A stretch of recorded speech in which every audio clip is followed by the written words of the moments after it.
may napansin ka na ba sa Facebook mo ng ganitong warning? You have 15 days left to enable Facebook Protect. Turn on Facebook Protect before October 30, 2021. If you don't, you'll be locked out of your Facebook account until you turn it on. So, these settings is advanced warning. So, yun guys. Diba meron tayong naranasan ng nakaraang mga araw, biglang nawala yung lock natin sa ating messenger. Hindi tayo makapag-send ng mga message.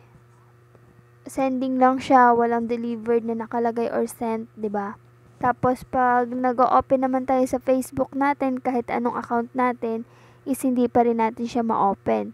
So, ganito pala yung ginawa nila nun. Gumawa si Facebook ng